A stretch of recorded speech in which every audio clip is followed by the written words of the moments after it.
Stéphanie Degrave, bonjour, bienvenue sur le site psy.be. J'ai le plaisir de vous recevoir dans le cadre du livre que vous avez écrit qui s'appelle Je me sépare, que faire? Un ouvrage qui est sorti il y a un an environ et qui donne des pistes très intéressantes aux parents qui vivent ce passage souvent compliqué de la séparation. Merci de me recevoir. Alors, effectivement, donc j'ai souhaité partir de ma pratique d'avocat et de médiatrice familiale pour faire un livre sur la séparation et le divorce, qui soit un livre qui donne un peu une vision à 360 degrés de cette problématique, et donc un livre qui aborde de manière claire, simple et concise, dans un langage accessible à tous. Donc un livre qui aborde à la fois les aspects psychologiques de la séparation, quels sont les besoins de l'enfant dans le cadre d'une séparation, comment la lui annoncer, comment présenter un nouveau conjoint et d'autres questions qui sont abordées. D'envisager ensuite un chapitre qui explique ce que prévoit la loi dans le cadre d'une séparation ou d'un divorce, tant à propos de savoir qui va ou non pouvoir rester dans la maison familiale et selon quelles modalités,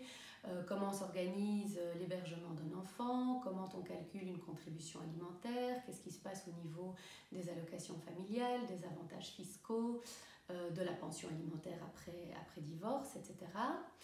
D'envisager ensuite dans un troisième chapitre comment se déroule une procédure judiciaire en expliquant simplement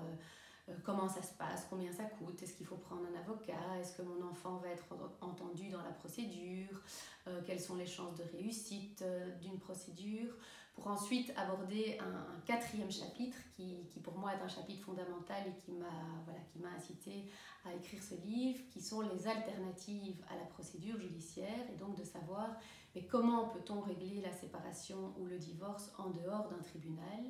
et donc de pouvoir expliquer aux personnes ce que c'est que la médiation, quelles sont les autres possibilités de régler amiablement le conflit qui sont peut-être un peu moins connues, qui sont le droit collaboratif, le recours aux chambres de règlement amiable, qui sont des chambres au sein du tribunal où le juge n'est pas là pour trancher les difficultés, mais pour essayer de concilier les personnes et de parvenir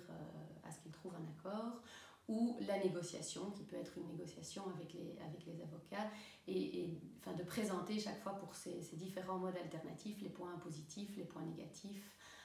et ce qui peut peut-être plus parler aux personnes selon la situation dans laquelle elles sont. Stéphanie Degrave, merci beaucoup.